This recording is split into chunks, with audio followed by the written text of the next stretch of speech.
analysis.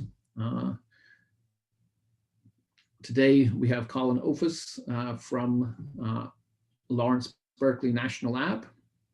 And the part that he's in is part of the molecular foundry, and in particular, the National Center for Electron Microscopy, which is a very broad center where all users can participate. And he runs a user program that provides computational support for users within the center. He also has his own independent research program in which he's developing lots of basically machine learning methods for analysis. And of course, this is one of the big applications of machine learning in physical sciences is the analysis of various microscopy images. And yes, he's going to tell us about various codes that are being developed as part of this analysis project. Okay, so take it away, Colin. All right, thank you, Kieran, for that kind introduction, and to yourself and the other organizers for inviting me. So yeah, as Kieran mentioned, I'm a staff scientist at Berkeley National Lab. The role that we have is kind of half of what a professor would do. We don't have any teaching duties, and the only PhD students around are users and cross-appointed students. Rather, we're kind of like, in a sense, super postdocs. We spend most of our time doing research and setting up collaborations. And so I wanted to give you guys sort of an overview today of the types of problems that come across my desk, working primarily in data science in an actual characterization facility that's open to somewhere around, I think, 1,000 total users in the molecular foundry. And so I picked a grab bag of topics here. I know that some people in the audience will not be familiar with electron microscopy, so I'm going to introduce it so you can kind of see what the data looks like, how we model it, etc. I'm going to talk about some basic image processing. Depending on where you draw the sort of fuzzy line for machine learning or computational imaging, you know, either we've been doing machine learning for 30 years or for 5 years. Then I'm going to talk about a very specific data science problem, in particular, this atomic electron tomography. And this is pushing 3D imaging to its extreme, pushing it down to the single atom level that myself and my collaborators have been able to do in the next 5 years. And I'll talk about, in particular, the open problems here, things that we're still working on, that I really think machine learning is our best hope for solving these outstanding problems. And then the fourth topic will be a large data problem that we work on called 4D STEM, and I'll describe that more in detail. And then finally, I can't give a machine learning seminar without talking about at least one real machine learning application. And this is a recent paper of ours. I don't think it's actually quite out yet, but this is where we compare conventional image processing, some of my older codes, against some fairly standard machine learning image processing. And spoiler alert, the machine learning data analysis pipeline destroys the classical imaging pipeline. And I think this application will really show why myself and many other microscopists are betting betting our groups, betting our research directions on machine learning going forward here. Okay, so as Kieran mentioned, we are a user facility. I wanted to mention, of course, our facility is open access. Anybody who wants to submit a proposal can, including for data analysis, for simulation, etc. And if you were to get a proposal accepted, I would have to write code for you. That's what we provide to our users. And similarly, if you had a synthesis proposal, you could get anything you wanted made that we're capable of making. Or if you had a microscopy proposal, you could get TEM time on some of the best electron microscopes in the world, etc. So if you're interested in this afterwards, please do feel free to drop me a line. Okay, so let's introduce transmission electron microscopy and the flavors of it that I'm going to talk about today. So why do we even do transmission electron microscopy? Why not just do light and X-ray, synchrotron or neutron microscopy? Well, the reason is spatial resolution. In 1983, coincidentally, the same year I was born, this is what my facility was able to do. This was the sort of state of the art of the million-volt ARM, or atomic resolution microscope, about 1.6 angstroms. After about 15 years of development, we had better electronics, we had better cooling, we had better mechanics, there were no massive technological breakthroughs, but we had still improved our resolution to about 1 angstrom incrementally. And then finally, in about 2008 to 2010, we had the transmission electron aberration corrected microscopes come online. And my facility, NCEM, was the driving force for this, actually. So let me just zoom in a little bit and show you the silicon nitride samples. Hopefully you guys can see my cursors. This is the beta hexagonal phase. And so you're looking at hexagonal rings of alternating silicons and nitrogens in the left and the center images here. And you can see the improved sharpness when you go from 1.6 to 1 angstrom resolution. But it wasn't until we had aberration correction that we really saw the true atomic picture. And so here in the right-hand image, each of these dots, we now have the spatial resolution to resolve them. And we can see the brighter silicon column and the dimmer nitrogen column. And then at the corners, you can see the nitrogen bridge sites here with 3 nearest neighbors connecting to 3 of these hexagonal rings here. And so this is about 0.5 angstrom resolution. But atoms themselves tend to be about 0.5 to 2 angstroms apart.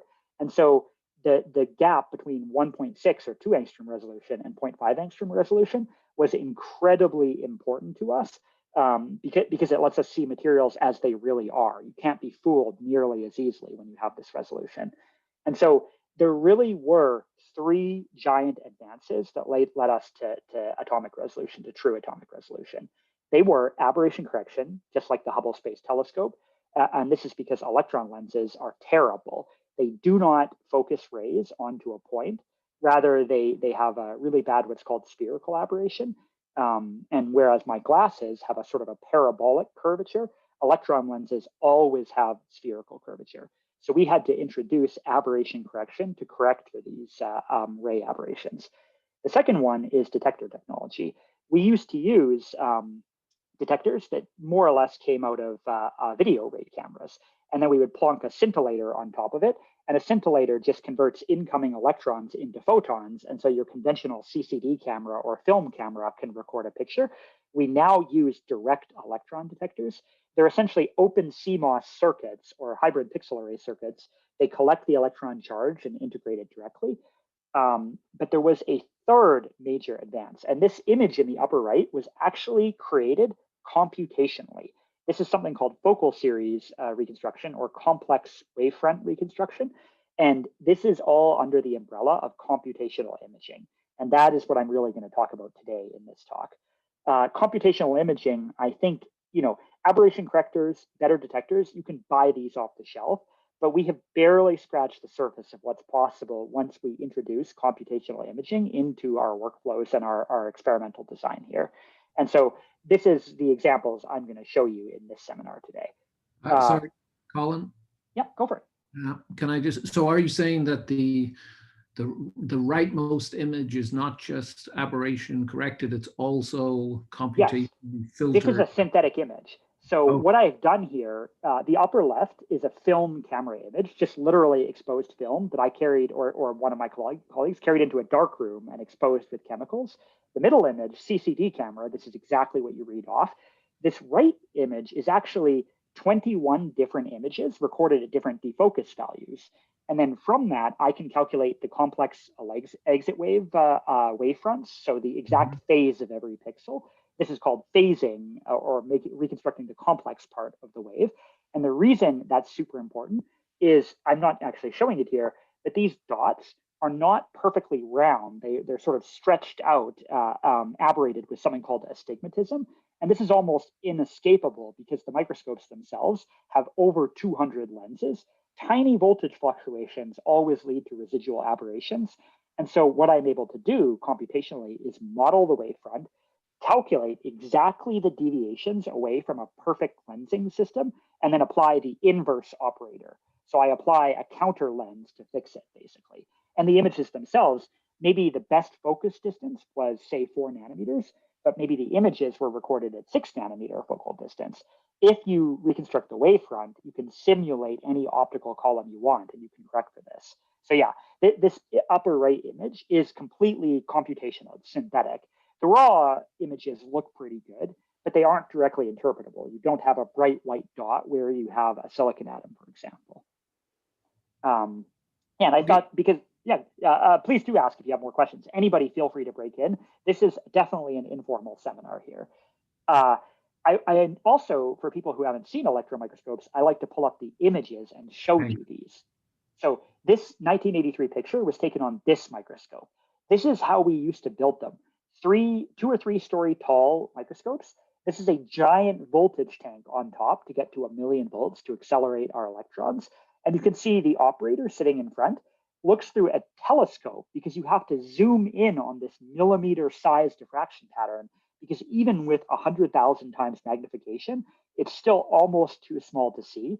And we still operate this giant 3-story silo, we call it, the team silo, although the microscope inside it's been replaced. So this is required because if you have bad electron lenses, the only thing you can do is scale down the wavelength, and we have to increase the electron voltage to shrink the wavelength of the electrons. The 1998 picture was taken on this microscope, and as you can see, I'm standing beside it because we still use this microscope. This is still in operation today, our CM300 scope. And this is what the column, the sort of naked column, looks like. And you can still see, if you look where my mouse cursor is, the binoculars that we use to look at the pattern. And then once the course alignment's done, we switch to digital imaging and we do everything on the computer screen here. Now, the 2009 microscope, the aberration corrected scope, this is what they look like now. And the operator, this is Martina loading, she doesn't work at NCEM anymore, but she's loading a sample. You leave the room because the sound of your voice would vibrate the atoms by nanometers, and you wouldn't be able to see anything in your sample. And so it looks more like a control room, right? You have a bank of 6 or 7 computers, and we do everything from a separate room now. Very handy in the age of Zoom, I have to say, since everything is being done remotely, and we can only have one person in the microscope room at a time now for COVID protocols. Yeah, so 3 generations of electron microscopes here, if you guys are curious what they look like. And if you do ever get a chance to go to Berkeley once we're open, please just let us know. We give public tours every week, and I'm always happy to show off our microscopes here. Okay, so what does the inside of the microscope look like? Well, we start with an electron gun. This is essentially just a field emission tip, a sharp piece of metal, often tungsten. We put a couple 1,000 volts across it in high vacuum to extract electrons. And then we use an anode to pull them down into our optical axis and accelerate them to relativistic speeds. For us, usually up to 300,000 volts, which is something like 3/4 of the speed of light. So pretty quick acceleration. We use condenser lenses to set up the illumination condition. Objective lens, this is the big, beefy, giant magnets that we use to focus down to angstrom or even sub-angstrom length scales. An angstrom, by the way, is 1/10 of a nanometer, 10 to the minus 10 meters. And we usually use this unit because it's closest to sort of the natural spacing of atoms. And then finally, projector lenses to enlarge the signal after the sample, and a detector. And so if I draw the ray path here and put a sample, this is what a standard operating condition might look like. This is a simulation, but what I'm showing is a plane wave illumination. You have an illuminated wave function on your sample surface, and then we get the same illumination condition on the detector. And the only difference is it's been magnified by 100,000 or 1,000,000 times or something of that order. But one of the good things about electron lenses, I already mentioned how crappy they are for aberration. You are just running current in a solenoid. So with the click of a single button, you can increase or decrease the current flow, and you could change it from a plane wave operating condition to a focused operating condition. So all I'm showing here is if you change your projector system current, you go from parallel rays to perpendicular and vice versa for image versus diffraction planes. And this is just showing the fractional Fourier transform that you actually see as you do this optics. And now, instead of seeing a picture of all these gold nanoparticles here, what we see is a diffraction pattern. So it's like an optical Fourier transform of the complex exit wave. And of course, we can do this above the sample too. So if we increase the focusing power of our objective lens, instead of a plane wave illumination, we have a converged probe. And so now, instead of filling the entire field of view, we're going to focus down to a very, very sharp point. And I've saturated the signal in the image here, but we can focus down to less than half of an angstrom, or about 1/4 of the atomic spacing now in our experiments. And so the far field diffraction pattern, I might slip up and call it a seabed pattern here. So the acronyms that I will probably be saying are TEM for transmission electron microscopy, STEM for scanning transmission electron microscopy, and CBED for convergent beam electron diffraction pattern here. Okay, so I want to call in particular attention to the scanning mode here, because this is the one undergoing a data revolution right now. So if I scan my probe and you look at this big circular donut, that's a single pixel detector that just counts how many electron hits it, and then you move your probe, count again, move your probe, count again. But now we can take pixelated detectors, and our own high-speed camera, as you'll see in a second, runs at 87,000 images per second. This lets you take a full picture of the diffraction pattern and then move your probe and repeat. And so we're getting a two-dimensional grid of probe positions and a two-dimensional grid of images, giving you a four-dimensional data set. And it's quite standard now for these data sets to be 100 gigabytes, 400 gigabytes. This is very much a big data process. But if you imagine here integrating a single pixel, you're losing all the richness of the forward diffraction pattern here. And if your probe is less than an atom in diameter, you see interference of adjacent atomic columns here. It's a huge amount of information that we can extract. So this is just a little bit on the actual physics of electron scattering in the scanning mode here. We have a circular aperture. We take the Fourier transform of it to get this sort of airy disk function here. That's just a far field propagated probe focused down to a point on the sample surface. You get scattering as you propagate through the sample. And then afterwards, we have the projector system to enlarge our signal on the pixelated detector. And so I'm not going to go into the details here, but we can model this in the forward direction almost perfectly just by using two Schrödinger operators, the free space Fresnel propagator and the transmission operator of the beam sample interaction. So how the wave function of the electron interferes basically, or is phase shifted by the positive ionic potential of the sample.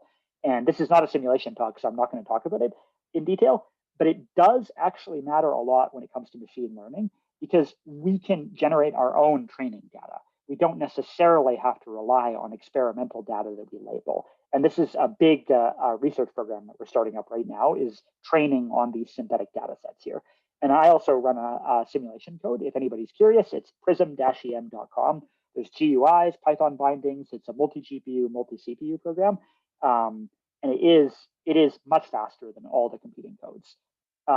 So just to show you sort of what it looks like, because of the experiment, you can only see the result. What I'm showing here on the left is a plane wave illumination and then a diffraction pattern, the Fourier transform of that, as I take the blue plane wave and propagate through a nanoparticle, a platinum nanoparticle, and then an amorphous carbon substrate. And so this is what you might measure on your detector. And you can see how that signal is impacted on the electron beam, scattering off of the particle and then scattering off of your amorphous carbon substrate here. And in the plane wave operating condition, in the converged probe operating condition, you see something quite similar, the same Bragg diffraction, crystalline diffraction off of the nanoparticle. And then you can see the wave propagating outwards because our wave is coming in at a convergence angle now. So there's sort of a takeoff angle that you can see the circular waves propagating out after they've interacted with the sample here. And so the cool thing about this is optics is optics. These are the same mathematical equations that you would use to describe a wave if you dropped a pebble into a pond, or if you looked at an X-ray imaging system or light optics. So optical knowledge is pretty transferable between fields here. The only real difference with electrons is they interact very strongly with matter. Light interacts very weakly with matter, and neutrons even weaker still. And this is because electrons are charged particles. Their negative charge interacts really strongly with the positive charged nucleus of the sample. So again, this is my sim code. That's not what this talk is about, so I'm just going to move on. Okay, so now that's your crash course in what electron microscopy kind of looks like, the different flavors of it. Now I will show you things that users bring to my desk. So the first example I'm going to show is liquid cell TEM. And this is another thing that I constantly have to tell machine learning people, machine learning students. Pre-processing is in some sense the most important part of training a network. And this is because your network can only handle the phase space that you train it for. So don't underestimate, how important it is to make sure that all your data is pre-processed in a uniform and predictable and justifiable way here. So this is just an example of a liquid cell TEM movie. These particles are about a nanometer across, and we're watching as they nucleate. You can see this sort of jitteriness as it's going up and down, the uneven illumination. There's some readout error. The camera had a bug in it when it was saving the data because this was early data. And of course, the operator is changing the focus and moving the microscope around, right? So for segmentation here, this can be pretty challenging because let's say you might saturate in the white parts of the image, or it might be too dark in the dark parts here, not to mention this jitteriness up and down, etc. And so a lot of my time is just spent doing pre-processing. So on the right, you can see what this movie looks like after illumination correction, after drift correction. I fixed the bit error in the data stream. And now it's much easier to sort of follow this nucleation and growth process here. So this data is sort of ready to be turned into subpanels in a figure or passed into a computational analysis code, right? Pre-processing, very important. So this stuff is quite easy. I just do a background model for the illumination here. And I do this with a binomial polynomial fit, and I threshold it so that dark regions, scattering regions, don't contribute to the background, divide it out to create flat field illumination. I pad the alignment space. You can see these empty regions on the right. And then I just use cross correlation or some other similar algorithm, optical flow, whatever you want to align it. So pretty straightforward, but you would be amazed at how many times I have to apply these codes to data sets every week. It sort of comes out of the camera in a pretty messy way. Okay, so another example, denoising. And this is something that isn't done with machine learning per se, but in the future, it probably will be. So here is a different flavor of electron microscopy, spin-polarized electron microscopy under hydrogen imaging conditions. It's nonsense. It's a field of noise. But especially in the last 10 years, there's been an explosion of denoising algorithms. So let me show you an example of that. Single image, total field of noise. If I average 10 or 100 images, you can start to see the feature that we're actually after. This is a magnetization up and down, a Neal wall in plane magnetic boundary here. And this is done with a spin-polarized electron. So it's sensitive to the spin up or spin down, spin left, spin right, spin back, spin forward. So if I take the movie frame and I just use a simple algorithm called total variational denoising, now you can actually see the boundary. And if I look at before the boundary transformation and after, and I highlight these spin flip areas, we can actually measure the kinetics of the flipping of this boundary here. And so this is another thing too that I can't emphasize enough. Very, very simple, in some sense, old school computational imaging data analysis methods can find a lot of use. And you have to be careful about doing certain kinds of denoising with data sets like this. So I'll just briefly list a few of the denoising methods, starting with things like low pass filtering, or what I'm showing here, total variational denoising. But you can do things like non-local mean subtraction, block matching 3D, principal component analysis, singular value decomposition, or even really computationally difficult algorithms like non-negative matrix factorization. Now, the reason you have to be careful is as you go down this list, the algorithms become more complicated, slower, and more non-local. They have much higher ability to denoise the signal, but a much higher probability of introducing artifacts into the result. So we tried to denoise this with block matching 3D and other methods like PCA or NNMF. And what it would do is it would copy parts of the boundary into other parts of the image. And it would do that because it's a non-local filter. It's averaging over the whole field of view. So you have to know which algorithm to apply when you have to be careful not to accidentally insert physics that aren't there in a data set. So here's another very simple data set analysis, but I had to write a custom code for it. These guys wanted to detect all of these features, measure their distribution, measure the number of neighbors sort of surrounding them, the sort of network analysis here. And not just that, but do it frame to frame to frame. So they could track the evolution of the agglomeration of these liquid cell particles here. And this is not my best work. Nowadays, I would do segmentation with machine learning, and I think the results would be a lot more straightforward. But even after you do the segmentation, you still have to write extra code to do things like track particles, measure the number of nearest neighbors. Here, I'm coloring it by the density of the local network here. So to turn it from a simple image output into the figure that the scientist is actually after, or that you yourself are after, still does take additional analysis. So one more example of these.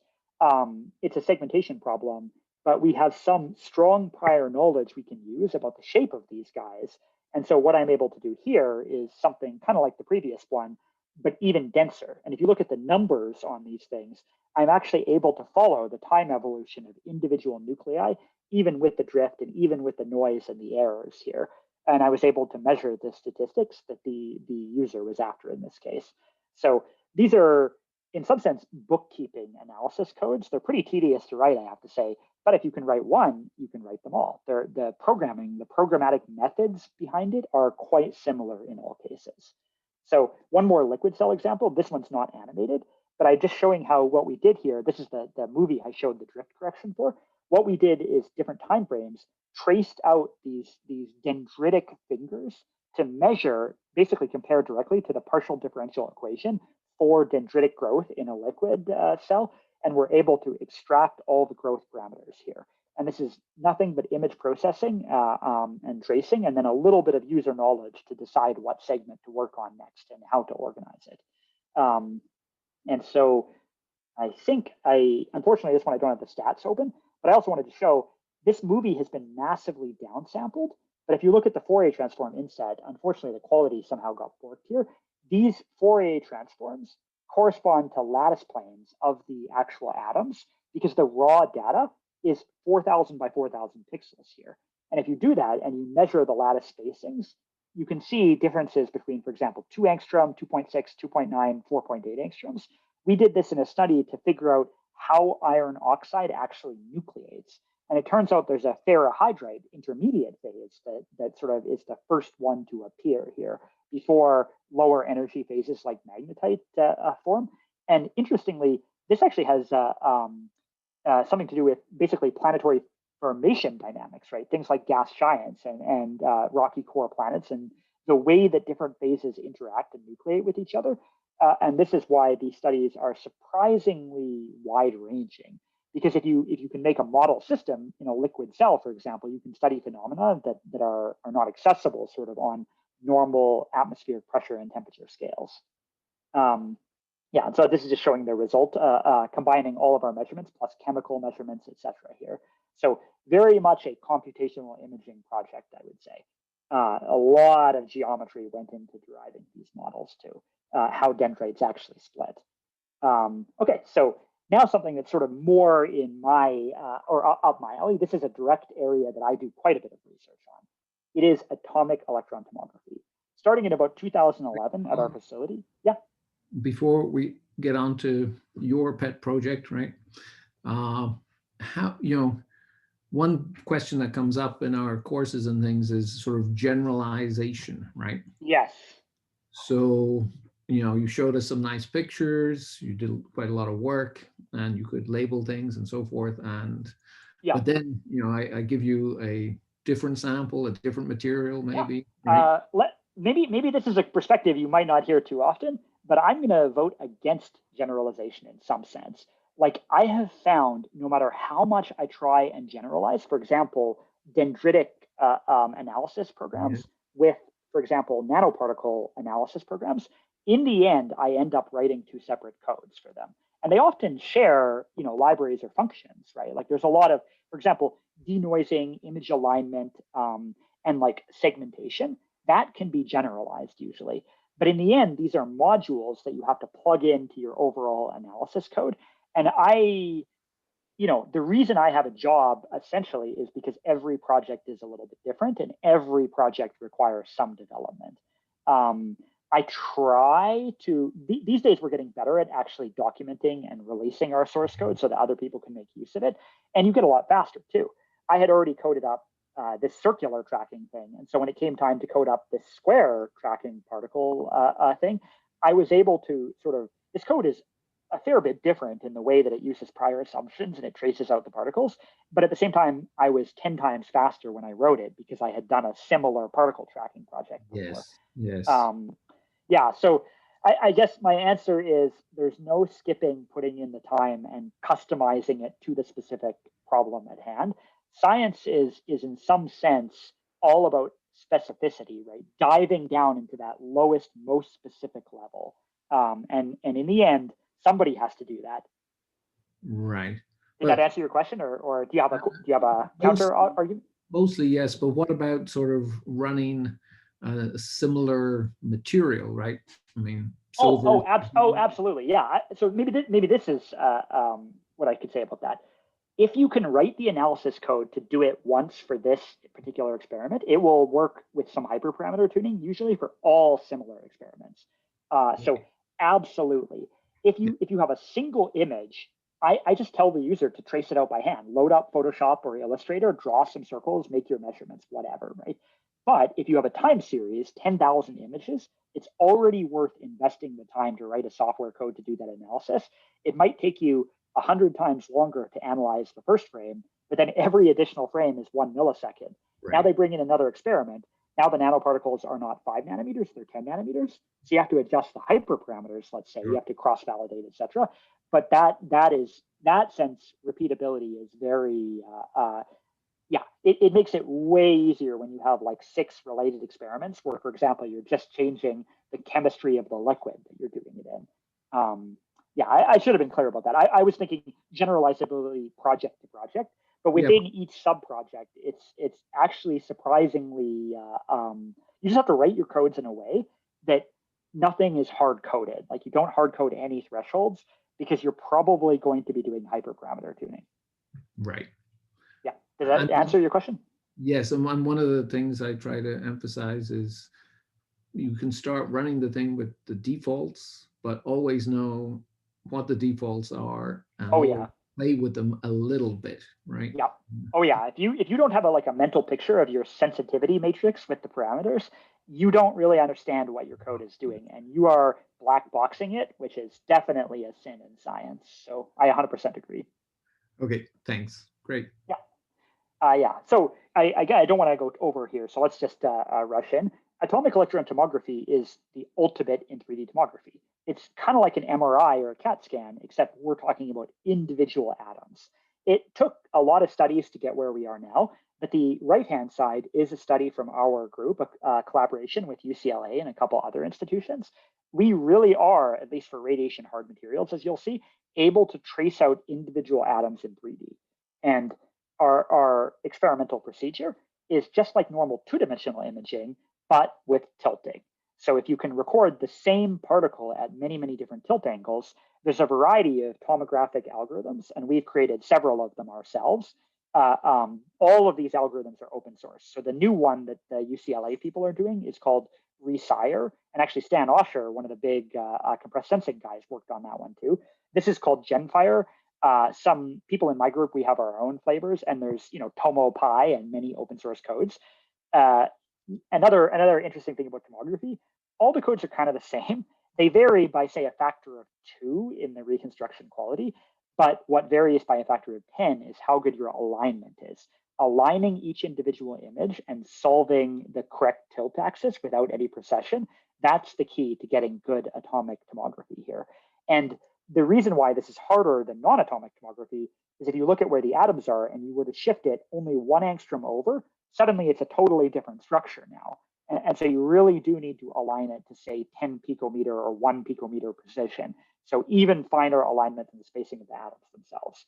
And this is something I really want to work on with machine learning. We take a week to do the experiment, maybe a year to do the data processing, and then a week to do the data analysis. Most of our time is spent processing these data sets. We've gotten a lot faster. We have a lot of codes and tools, but we still have no good generalized alignment procedure that works on all data sets. And in 2021, I am going to try and solve that problem with machine learning. My group, at least, I should say. Yep, so this is what it looks like. Here's our first sort of atomic experiment. And I just wanted to show you the tungsten atom coordinates. This is what the slices of the reconstructions look like before we trace out the atoms. We've gotten a lot better. Now they look way more Gaussian. But I wanted to show you in particular right here, where my mouse cursor is, a vacancy. There is no tungsten atom sitting there. And in this 3-dimensional isosurface movie, I'm just plotting the isosurface at different intensity values. And I drew a 12 nearest neighbor sort of line traces through the vacancy. You can see there is no reconstructed intensity there.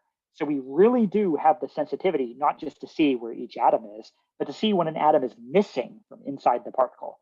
And a point defect, a single atom vacancy, is sort of by definition the smallest possible defect in material science. So another example of what you can do. Sorry, Colin, I just got to ask you on that one. Yeah. It looks like you can see the relaxation of the neighboring atoms. Is that correct?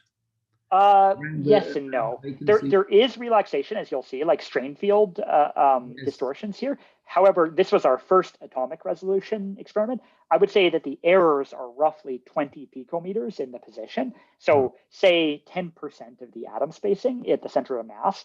Now this, one of the things we've gotten a lot better at is the errors tend to be more randomly distributed in our current stuff. Back in the old days here, we had a lot of correlated errors. So take it with a grain of salt. The paper goes into a lot of detail about the error bars here. Most of the extended data figures are about error bars.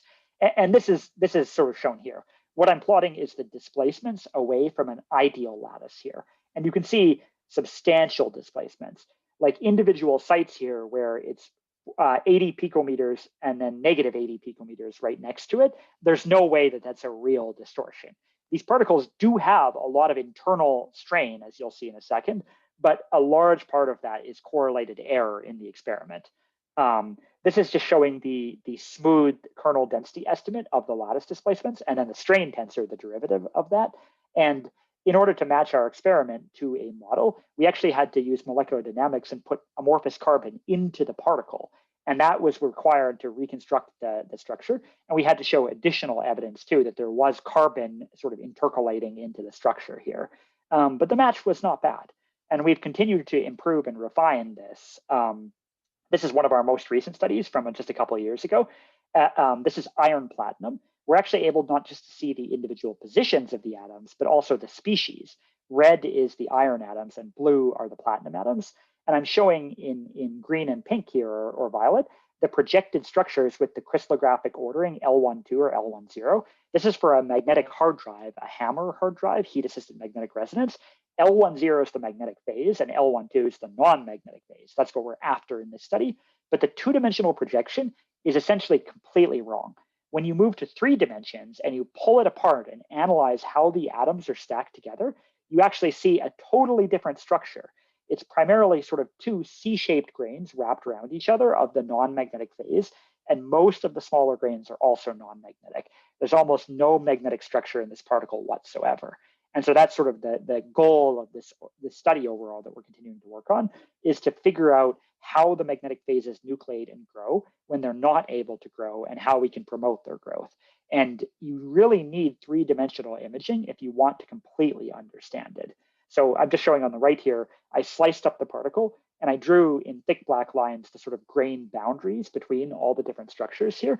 This is showing, very clearly the different chemical ordering. You can see these stripes versus this flat platinum plane here in the middle of the particle. So it very much is a different structure. It's a completely different organization of the atoms on their sites. So one of the things that we're also doing is time series. We do the atomic resolution reconstruction, and then we anneal it, repeat the experiment, anneal it, repeat the experiment. And what we're able to do is actually measure in 3 dimensions the atom by atom diffusion, which is super cool if you ask me. And so in this case, above, I'm showing the surface of the particle, and below the sort of core of the particle, the platinum-rich core. And one of the interesting things, maybe predictable from basic material science, is that all the diffusion pretty much is happening on the surface, right? The bulk diffusivity is way slower. In fact, there's almost no changes time point to time point in the bulk, but on the surface, you can actually see it nucleating a grain. So look at the lower right-hand corner here. You can see the planes of iron alternating with platinum, and then here it's expanded, and then here it's expanded even further. So you're actually seeing the structure go from disordered, chemically disordered, to organizing into these alternating planes of platinum and iron.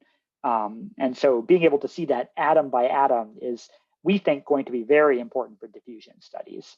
And so this is just showing grain by grain at different time points. We can actually see the nucleation and growth, or at the bottom here, the dissolution, where a grain that's not favorably oriented actually shrinks and then disappears as time goes on here.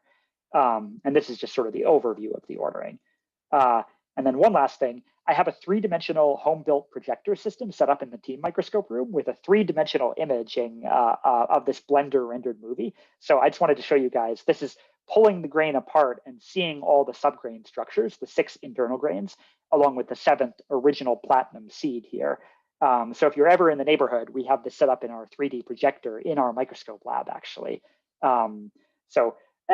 You know, visualization isn't science per se, but it's important if you want to sell your ideas. So the last sort of tomography topic I want to talk about is phase contrast imaging. Everybody in this room probably knows that cryo-electron microscopy got the Nobel Prize in chemistry in 2017. And the atomic resolution barrier, I haven't even updated the slide yet, was broken just this month in Nature itself. So cryo-electron microscopy of proteins at individual atoms, including hydrogen level. However, I'm not a huge fan of that paper for material science because they averaged 1.5 million particles. So unless you have identical copies of particles like proteins, it's just not nearly as helpful to those of us in material science. So this is an example of a 2-dimensional phase contrast imaging method.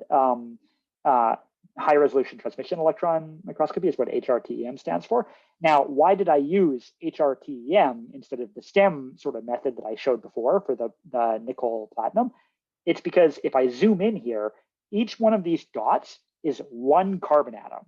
This is graphene, a grain in the upper left and a grain in the lower right with a grain boundary in between. And you can see the different organization here. You can see the 5 rings and the 7 rings here. This is so weakly scattering that in the STEM mode, the converged scanning transmission electron microscopy mode, you would basically get 0 contrast for the carbon atoms. So we have to do phase contrast imaging to be able to see it. And it's exquisitely sensitive. I can't claim for sure that you could see hydrogen atoms, but you can definitely see down to lithium, for example, very, very weakly scattering elements. So this is just a simulation showing what we want to do in atomic electron tomography using phase contrast imaging and why it's so difficult. So this is a single projected image at 1 tilt angle of a silicon core with a silicon oxide shell. And if you look at the 40 electrons per angstrom squared image, this is roughly how much electron dose you can handle. And look at the contrast change if I only rotate it 5 degrees. This is extremely nonlinear. So because it has such nonlinear contrast transfer, in other words, when you have more atoms, the signal could go to a positive value above the average or a negative value or a very complicated in-between sort of ringing structure here. And when you introduce limited signal to noise, because you have limited electrons, you have Poisson shot noise here, how do you reconstruct this structure in 3D? And the answer is indirectly machine learning. But the reason we want to do this is because we can reduce the electron dose by a factor of 100 to 1,000 and image light elements. The previous method, I showed platinum nickel for a reason. We can usually only image very strongly scattering and beam insensitive materials. So this is what the experiment would look like, a tilt series and a defocus series at each individual projection direction. And this is what our imaging model looks like. It's like the simulation thing I showed you before, except now I have to show a bit of details of it. We cut up the slices of atoms here. We calculate a plane wave interacting with them, propagating, transmitting, propagating, transmitting until we hit the detector. And we actually model this in a mathematical way using a machine learning framework, PyTorch. And you'll see why in a second here. So it's the object, the rotation operator, the multi-slice propagation nonlinear operator, a system transfer matrix H, which is the detector sort of imaging function. And then finally, this is quantum mechanics. We can never access the phase of the wave function. So what we do is we measure the intensity, the modulus or amplitude of the wave function squared. And so reconstructing this is all about taking this process and going in reverse. This is effectively the same as backward propagation of error as you would see it in a machine learning network, right? Just imagine that each of your convolutional layers is a slice of the potential. You have this complex convolutional scattering pathway in between, and you have an error on your detector from your reconstruction versus your experimental data. You back propagate those errors until you've converged, and now you have a 3D reconstruction, and it works. So we've shown in this ultra-mic paper just released this year, actually, that we can actually cut out segments and do atomic resolution here. And not just that, but trace out the atoms. So in black, I'm showing the silicon, and these blue triangles are actually three-dimensional tetrahedra of a silicon with 4 oxygens around arranged in the tetrahedra. And I'm just going to graph everything like this, with green showing the sites that we missed and red showing false positives. So type 2 and type 1 errors here. And then the histogram of the intensities you can try and use to figure out if it's a stronger scattering silicon or a more weakly scattering oxygen atom. So this is all simulation, but one thing we can do is we know the ground truth here. So we can test different electron doses so we can see the best possible way to do this imaging process. And you can see, of course, as you decrease the number of electrons, you make the signal to noise worse, and you start to get lots of errors. But this lower right-hand image is actually surprisingly good. This would be perfectly tolerable for most material science studies because it has about a 98 to 99% accuracy, give or take here. So we're really, really excited about this method. Getting it to work in experiment, though, we're 4 years deep and we still haven't solved it. So this is one of my best atomic resolution data sets. This isn't silicon oxide, but it's tungsten oxide. So it has a tungsten core and then roughly a 1 to 2 nanometer thick shell of tungsten oxide on the outside. And this is my 2-dimensional phase contrast reconstruction of the wave field. And you can, if you look really closely, you can your brain can fill in some of the 3D structure as it rotates. And so it's essentially an alignment and a parameter tuning, like defocus and shift and tilt tuning algorithm that we need to be able to solve this in 3D. And this is our current best reconstruction. So it's you can definitely see lots of dots in the middle following planes of tungsten atoms, but it's nowhere near as good as the reconstructions I showed previously, right? So it's not quite publication ready yet. We have to improve the alignment in particular, I think, and then redo the reconstruction. And once we do that, I think we're going to be in business here.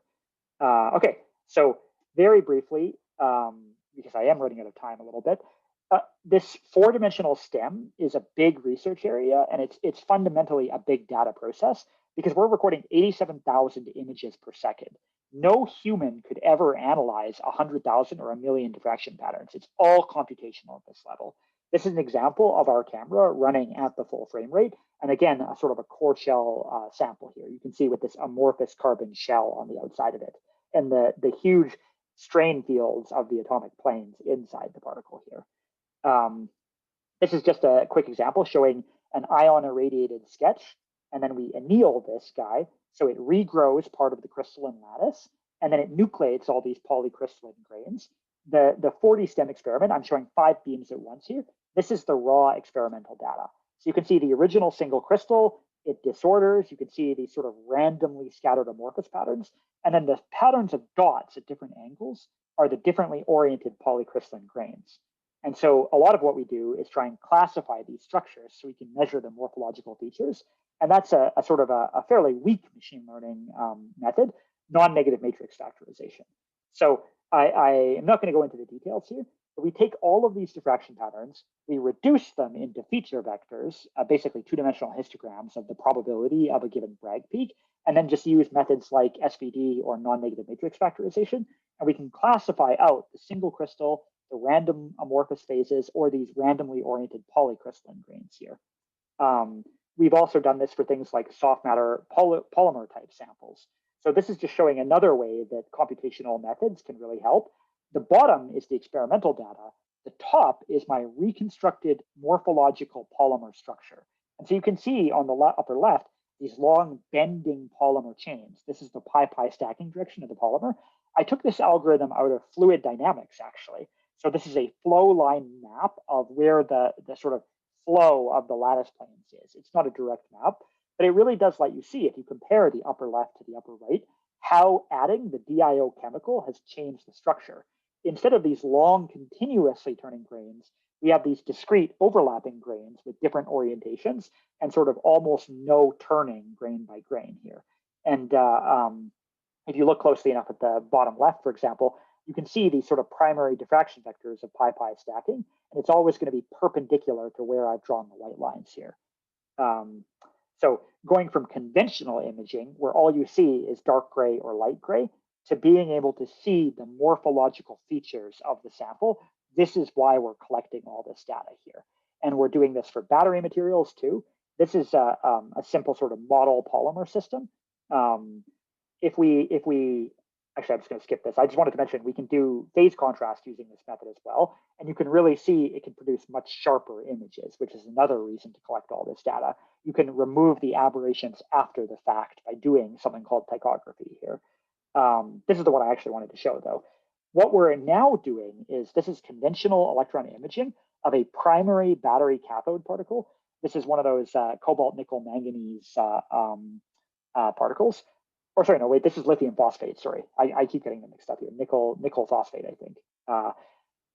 These are virtual images and our optical X-ray density, which we can do on the exact same particle because we can take our holder in the TEM, take it up to the synchrotron and do X-ray imaging there. And so we can use the X-rays to get the composition of each individual pixel and then map that onto our scanning diffraction electron microscopy to get all the lattice parameters and do a pixel by pixel measurement of the phase transformations in these battery cathode particles. And so I mentioned this because this slide contains an enormous amount of work on my part to align everything, to bring all the coordinate systems into registry, to calibrate the optical X-ray density into composition, to calibrate the scanning electron diffraction into spacing of the atoms, these sort of strain maps here, and to be able to do it pixel by pixel. So this paper is not out yet either, but hopefully will be published very soon. Okay, so in the last couple minutes here, I haven't shown any direct machine learning examples. Now I will show you one. So the same sample you looked at before, these graphene grain boundaries, these are interesting because the boundary itself has different chemical and electrical properties versus the bulk amount of the material here. So way back in 2015 or 2016, I wrote a paper on automatically analyzing the atomic structure of the lattices and the boundaries. But I ran into a pretty serious problem. If you look at this random spread of images, here is the labeling data that I've drawn for these images. In white, you can see the original graphene structure. In blue, amorphous areas. Green, vacuum, so holes in the structure. And then in red, where the graphene boundaries are. So I had 1,600 images, and I wanted to write a completely automated analysis code to find the structure of all the red lines. And I was able to detect the grains. I was able to detect the boundaries. But in the end, I had too many false positives in these blue amorphous areas. So you can kind of see the junk, the random amorphous carbon sitting on top. I could not reliably threshold it. And so by hand, I cropped out 1,600 images of these boundaries. That was very tedious, and I would not do that nowadays, as you'll see in a second. So we can filter everything except the amorphous area fairly trivially. So let's look at how the original classical algorithm worked to do that and why it's kind of not as good as it could be. This is what the image looks like after my pre-processing normalization. If you take a Fourier transform of this, all the spacing of your atoms appears as dots. And so if I filter out these dots, take the inverse Fourier transform, this is called a Bragg filtered image, and it contains just the crystalline parts, just the periodic parts of the image.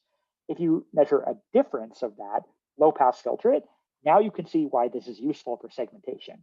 You can see a very weak breaking of the symmetry at the boundary and a very strong breaking of the symmetry where you have this amorphous surface contaminants here. So you filter it, and if you compare that to the training data, it does a pretty good job. It doesn't really work at the edge of the image because of the normalization here, but who cares? We can't measure atomic structure there anyways, right? So this is what machine learning is up against. This is the best algorithm I could come up with, and it just wasn't good enough, as you'll see in a second. Can a student who has never touched a TEM pick up a UNet, a modified UNet architecture, do a little bit of hyperparameter tuning for the number of layers, draw some training data, and completely beat me, a professional physicist doing image processing? Well, the answer is yes. Let's have a look here. So if we compare the image and the label for this amorphous surface contaminant, here's the UNet output. White is where it correctly identified the labeled data, and blue is type 1 or false positive, and red I think is false positives, and blue is false negatives. So it does a pretty good job. Look at my Bragg filter result here. The Bragg filter correctly found the top part of the amorphous area but it basically didn't detect the bottom part at all. And you can see why if you look at the image.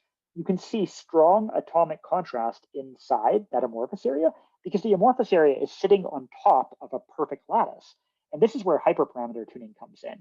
The Bragg method works, but you have to tune the hyperparameters for each individual image because the contrast changes, it flips from white to black, the illumination condition changes. It's barely even faster to use Bragg filtering because you have to do hyperparameter tuning on each individual image. However, the UNet machine learned segmentation network, no problems whatsoever. It was able to do virtually every image we threw at it. Almost every error, quote unquote, that we found. For example, look at the upper left here. You can see UNet identified breaking of the symmetry here. Well, if you look at the original image, this is real. This is actual parts where the lattice symmetry is broken. It wasn't in the labeling data because we didn't put that much effort into labeling every pixel perfectly. So in a sense, the UNet data is more accurate than the human trained labels because the UNet can average over all of these trained data sets and average over all the input data. It just gets better and better and better. The Bragg network here, the conventional processing, you can really see why I wasn't able to use this for the automated study because it keeps on setting the dividing line between the amorphous and the crystalline areas at the wrong place, a problem that the machine learned network does not have. So the last couple slides, I'll just show you this sort of pipeline. This is just comparing 3 different data sets, and I'm just going to zoom in here on the actual data. This is what the pipeline that I wrote does. It traces the atoms, and then it finds all the bonds between all those atoms. And here I've colored it by the angle of the carbon-carbon bond. And you can immediately see how I can identify the boundary and measure the energetics of how the atoms are arranged here. In this data set, both the Bragg filtering and the UNet filtered data did a really good job.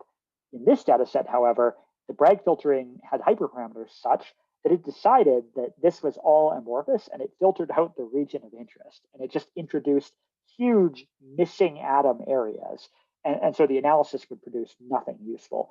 UNet didn't even blink. It filtered and segmented 0 pixels in this image because there was no amorphous surface contaminant in this image. And then this is like I said, type 1 error, a false positive here. Here's the other one, a false negative. My Bragg filtering network was not able to detect a very weakly scattering amorphous area. And so you can see at the bottom of the image, we have the right layout of carbon-carbon bonds. But at the top of this image, we just have this field of nonsense here, whereas the UNet correctly removed it from the analysis here. Yeah, so the last couple slides, we just received a big grant to do machine learning on our new electron camera here. It's 5 of the US national labs, all of the nanoscale science research centers. We have about $4.5 million now to do machine learning on these things. And so we're hiring. We need 9 or 10 postdocs, ideally in the next couple months. So if anybody is about to finish their PhD and is looking for a challenge, some of the problems that I showed here, I am in charge of the Thrust 3. This is the 4-dimensional STEM machine learned pipelines. And so a lot of the analysis I showed you and many, many other things that I do, we're trying to take the classic sort of image processing routes and replace them with machine learning modules so that we don't have to waste time with hyperparameter tuning and we can make them faster and more robust. And ideally, the final goal is shown here at T5. We want to be doing this on the microscope live. We want the microscope itself to say, that's a nanoparticle, scan it more. That's some garbage, don't scan it. It's not going to replace all the studies that we do, but it will massively improve the amount of information we can collect. And on a microscope that costs tens of millions of dollars, it's very expensive to waste time collecting garbage data. And no matter how good of a microscopist you are, you can only focus on it. You can only do an 8-hour experiment. Sitting on the microscope for 24 hours is a good way to collect some pretty bad data, I have to say, to make mistakes. Luckily, the computer never gets tired. Okay. I guess I had one slide. I basically promised in the grant to do 5 different machine learning networks for 5 different applications here. And they all involve these diffraction patterns here. And we can simulate all of them perfectly in the forward direction. So this is the next phase of the project is generating the training data. And then after that, it will be selecting the different architectures and then actually training these networks here. Okay, so with that, I will wrap it up and take any questions you guys have. Well, thank you very much. You're welcome. So do we have, do we have questions from the audience? Are we still? Feel free to ask me anything. There are no questions on the chat. Well, so I had a question just on that last one that you showed. I had a lot of questions, but just the very last one. This one? Yes. So is the idea here that you're, yes, on this, so you're going to like use. Oh, yeah, I can go into a bit more detail here. So these diffraction patterns, they are essentially the circular image of your probe. But if you have a spacing of atoms, you're going to get diffracted disks at all these different positions, right? And it becomes incredibly hard to detect the disks if your sample is thick. And this is because of multiple scattering, right? Mm-hmm. The electron, if it goes through 1 nanometer of material or 5 nanometers of material, you get beautiful patterns with clear, easy to read circles, right? But if it goes through a very thick amount of material, it can be, you can basically get like 1/10 of one edge of the circular disk here. And right. I have all these essentially deconvolution algorithms, right? They template match circles, and they take a circle and sharpen it down to 1 subpixel point. And so that's this 40 crystal network I have it labeled here. What we want to do is train a network that can both detect these disks, but also fix a lot of the multiple scattering artifacts, like remove the systematic errors, because the information is highly redundant in some sense. If you look at the spacing of this disk and the spacing of this disk, it's the same as the spacing of all the disks in the left-right direction here. And so a global optimizer like a convolutional neural network can make use of that information in the image, whereas our simple local methods can't, right? And in particular, I'm a physicist. One of my burning passions is unwrapping multiple scattering. So the intensity of those peaks is incredibly useful if it were something called kinematical intensity. If it were in the limit as the sample goes to infinitely thin, I could solve the structure directly. I could tell you the difference between not just something like tungsten dioxide, tungsten sulfide and moly sulfide, but something like 20/80 doped, 20% tungsten, 80% moly sulfide, right? If I had a very accurate estimate of the kinematical peak intensities.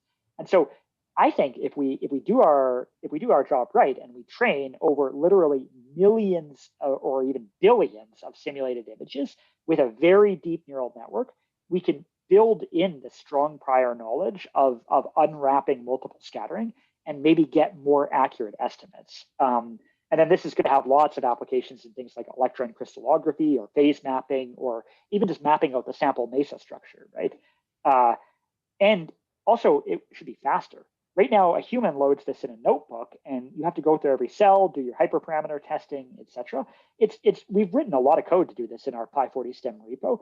It takes a skilled operator only a couple hours to process each data set, but almost all that time is spent hyperparameter tuning. And this is something that I have learned for sure that, these deep neural networks, these deep learned applications, they are amazing at being able to encode somehow from the data itself where the thresholds need to be set with these nonlinear layers, right? We have yet to come across a problem that we weren't able to train a network for and outperform the classical one, and usually not by a little bit. Okay, so that's very good. But it brings up one of my sort of pet questions is, of course, what you find then, yeah, like you say, you can always find a set of hyperparameters where things are really good, but then there are usually these very shallow planes where many. This is one of the big problems with machine learning is if you're inside your phase space, it works so well, but extrapolation, it's garbage at, right? And so there's a couple things I want to do to protect against that. Number one is because we can write the sim software and we can model the physics in the forward direction, I want the deepest, widest possible pool of training data. I really do think, the difference between a lot of scientific image segmentation applications that, as you say, have a very narrow plateau, and Google image search is Google is training over the correct size of training corpus, right? You really do need to span all of phase space if you want it to be reliable. And I have a couple other things I want to do too. I'm not going to give up on the conventional image processing. We still want human review, and we can kill two birds with one stone. The machine learning networks can be trained on all of these synthetic examples, then use transfer learning and literally do the human hyperparameter tuned data sets as an input for transfer learning. So we might not have enough human data sets to be able to train it from scratch. But in particular, if there's biases built into the network, if the human really does think that's not a real peak, that's an artifact, right? And the experimental data reflects that after experts have analyzed it, right? I think that by using that in a transfer learning workflow, we can correct for some of that. Yeah, so I hope that answers your question. I mean, you're right, it's extremely dangerous. And this segmentation thing was totally fascinating to me because it really does work over a massive range of imaging conditions, much wider than any of our specific hyperparameter settings. And yet, if I were to throw in, instead of one carbon layer, an image with 3 carbon layers, it's just going to produce some nonsense, right? So you got to be careful about how you do these things, which is why I love the trend in the ML field of interpretable machine learning. To me, I want to look at the kernels. I want to look at the basis functions. I want to make sure they make sense, right? I think somebody raised a hand to ask a question. Okay. Jenna, I think. Yeah, hi. Hello. That was a great talk. Thank you. You're welcome. So I was looking at the 4D classify module you have here, or one of your targets. And this is just a sketch. You're saying, okay, yeah. So, but you're saying you want to be able to identify the phases. Yes.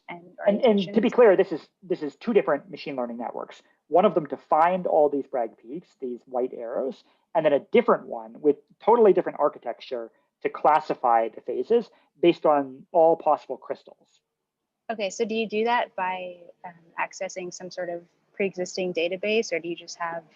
Right now, the state of the art is to take the ICSD crystal database, measure all the lattice vectors and angles, and compare it directly. And for the intensities themselves, I do something called a structure factor calculation, where I take that crystal structure, calculate the structure factors, and I have a relatively fast code. I haven't moved it to Python yet, though it's still in MATLAB, where it basically searches over a 1-dimensional length space, narrows it down to maybe the best 10 features, and then does the full 2-dimensional matching of the pattern, and then outputs how good the match is with some cost function, right? That's the current state of the art. That has a couple downsides. It's kind of slow, and you can only include, you say, I think that this is going to be tungsten and nickel, and maybe tungsten nickel intermetallics, right? But if you had another phase like tungsten oxide or nickel oxide, right now, if that wasn't specified as one of the libraries to search over, my program, my codes will not find it. We have a grander design here. We would like, given a set of 2-dimensional Bragg peaks, for the network to be able to return all known structures, maybe say in the materials project, right? Because the materials project is a wider database because it includes many structures that have been only theoretically predicted that haven't been experimentally measured. Right. And we also want to build in, flexibility on lattice parameters, right? And I think that this will be useful for X-ray diffraction too, but because we work in 2-dimensional space, the parameter space is so wide that having a network that just says, this is nickel and nickel oxide with 80% confidence, or maybe it's cobalt and cobalt oxide with 60% confidence, but for all the materials that sort of are in the scientific literature, I think that that's going to be incredibly, incredibly valuable. Yeah, definitely. Okay, thank you. Welcome. Any other questions? Yeah, sorry, I've got a quick question on this slide as well. So with your trying to find like the Bragg peaks and things, do you have any like architectures in mind? Like are you thinking like autoencoders, something like inherently not like an autoencoder, or something like the multi-scale UNet stuff. I really like those architectures a lot. So I sort of have sketched it out here. It's not a very good sketch. Forgive me, I'm still new at machine learning. We have 2 inputs here. We have the input vacuum probe that we measure and the output diffracted intensity here, right? So what I'm sort of imagining for an architecture is you convolutionally pool this input, and then you have mixing layers upstream where you essentially pool them on different length scales. And kind of like how UNet has the downsampling pooling and cross vectors, something like that, that then outputs the same resolution image, except all the pixels are written in 2x2 pixel environments. That's going to be the training data here, where you use bilinear sampling or sync interpolation to say where it should land. And that has an advantage of it has the exact same input and output resolution. You can directly overlay it here. And that is how a lot of the networks, like actually a lot of the autoencoder ones too, you have the same input resolution as you do the output resolution. Yeah, that makes sense. I just figured that you think there's like some redundancy in the data set, right? Oh, massive. This is why you need the big length scales, right? Yeah. You need to either auto-encode over, let's say the length scale you care about is half of the width of the image. Well, your UNet has to go down to bin, 2x2 pixels of the entire image effectively to include that in some sense, right? Or have really wide convolutional steps or something like that. But I mean, again, I am no expert. I would love for ideas. So please do feel free to email me if you have any network ideas.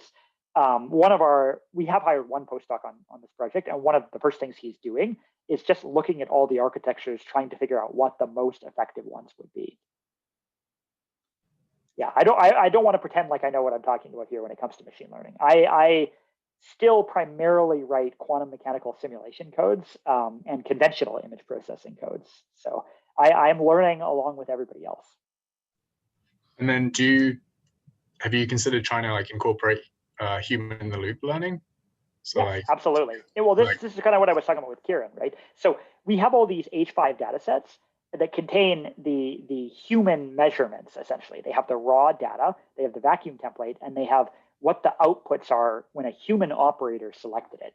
And so we're going to start with that, but that's just one example of bringing the human training data into the loop here. Another one would be, like you say, bring humans into the loop for evaluation. Like essentially, you can imagine running the network on 10 million images and selecting 100 for review and iterating over that and continually updating your training corpus until you bring the machine's expectations in line with the human expectations. But this project, because it's so well constrained, I actually secretly believe that the raw trained network off of the forward simulation data is going to outperform the human labeled data in all cases. And that's because we can model the physics essentially perfectly for this experiment. There are many experiments we can't. So yeah, I don't know if that answers your question. I'm open to anything, really. This project, by the way, is just starting out. Like, so we got the grant less than 3 weeks ago, I think, at this point. So yeah. It's definitely some exciting stuff. I agree. Any other questions? One last quick one I had is, so I think it went by very fast, but is your plan to actually have the sort of in real time, a couple of slides back, to have the algorithms control the... In some sense, yes, but real time means a couple different length scales. So and we have to be careful, right? We don't want a network to say, I'm going to scan your sample for you, because if there's something interesting, unexpected, something different, you might miss it, right? But a very common problem that we run into is the sample is 3 millimeters across, and our field of view is 10 nanometers. So a large part of the biological EM community, they're very good. I wonder if I can flip to that slide. They're very good at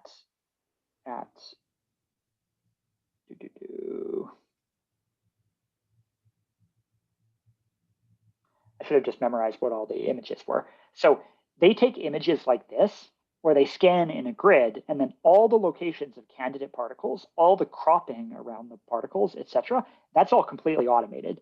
And the more advanced ones now on the microscope themselves, let's say they're scanning around and they find areas where there just aren't many particles because the ice is too thick or the sample is damaged, they'll just skip it and they'll come back to it later. Like, they can prioritize based on where they think the best data is.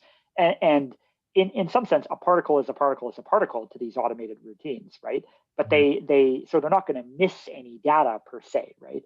But they're not going to waste time with a frame where this field of view has one particle in it when other, 1 millimeter over, there's 100 per more frame. action. Yeah.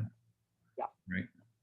Which I guess is very important in soft matter and biological applications, right? Absolutely.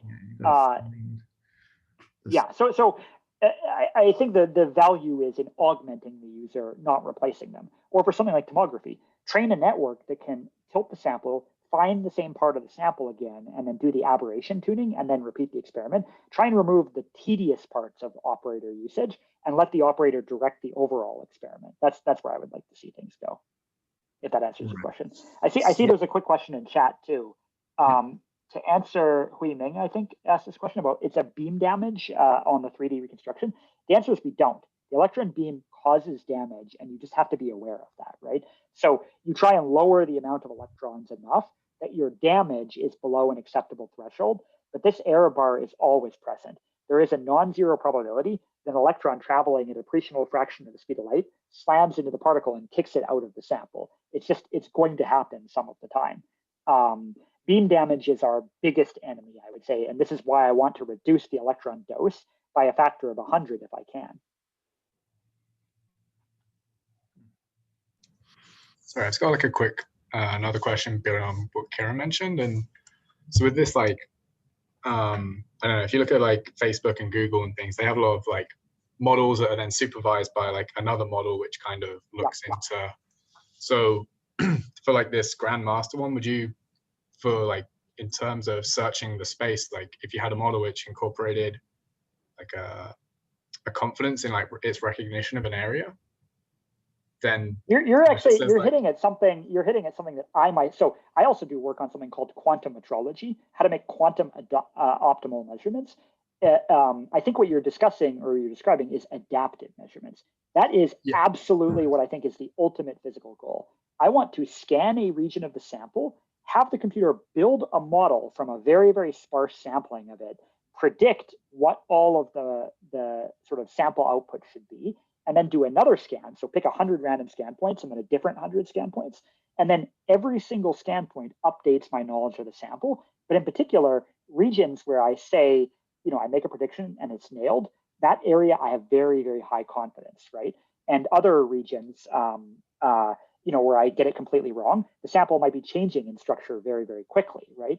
And then if you repeat this, let's say 100 times, you're wasting no electrons, or as few as possible, right? You're making a measurement only in regions where you're not very confident. So I just want to very quickly show it here. If I measure a diffraction pattern, a converged probe where my mouse is here, I'm going to get the same diffraction pattern to the right, same one here, same one here, same one here. So sparse sampling of this area would tell me I have a graphene lattice, right?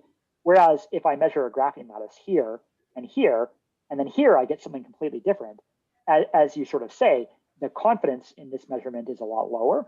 And so I would like it to make more scan points along this boundary and less out here.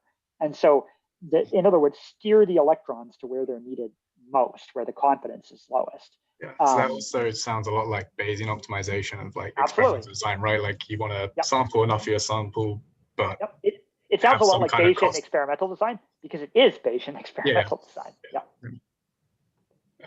That's But mind you, I do want to say a lot of our microscopes run Windows XP, for example. Like the vendors do not want to turn over the keys of the microscope to us. I can now control most of the features on our camera using Python because I have begged for 10 years from the vendors. This is like a new thing this month. And even then, the Python functions only control 40% of what the microscope can do. They haven't unlocked the keys to the other 60%. Yeah, that's one of the issues I've also faced. Like, so even like Digital Micrograph now has a Python interface, but it's that's exactly what I'm talking about. But so I don't know, do you think things like Neon Swift, which is more just open source? This is why I often wish I had a Neon microscope, because it's all Python from the ground up and everything is exposed in the API. Even the things that you think aren't exposed, if you talk to Chris, the developer, they are secretly exposed. So you can do whatever you want. Yeah. So I'm thinking there's been a lot of success with Dave Mastodon and like Serial EM as well, right? Like he gets all these things. There's log files. There are things that you can access. And I will say so Serial EM we bought a license for. We tried to get it to run some of these experiments, and we just haven't had much luck. because serial AM works, it's outside of the microscope. It doesn't have internal access to the hardware and software switches that we need, basically.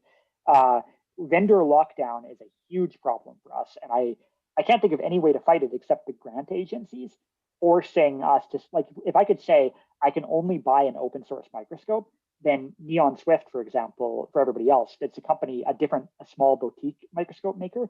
Their software is all open source, right? So that would be a justification for us to buy a Neon microscope instead of a Thermo Fisher microscope. But right now, what happens is Thermo Fisher bids less than Neon, and we buy a Thermo Fisher, and then it's locked down and we have no access to the internals. So it's a chicken and an egg problem. We have to convince the granting agencies to do this, but also, you know, we need to be able to do these automated experiments to convince them that this is necessary. So I'm not really sure how this is going to shake out, unfortunately.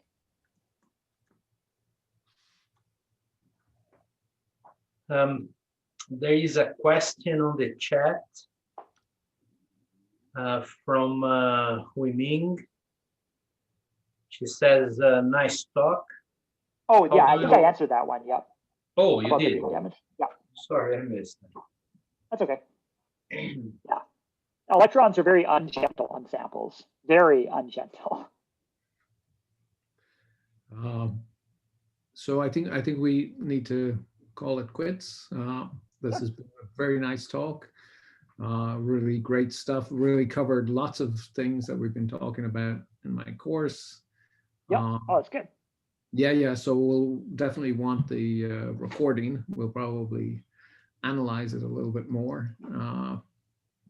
So let's thank Colin again for stopping by. This is really great stuff. Yeah, well, thank you guys all for your attention. And like I said, Molecular Foundry, open access. Please, if anybody has any questions, anything interesting, you're always welcome to email me. You can find my and everybody else's address on our website. Right. Okay, so thanks again. Thank you. See you guys all later. Thank you, Colin. Bye-bye.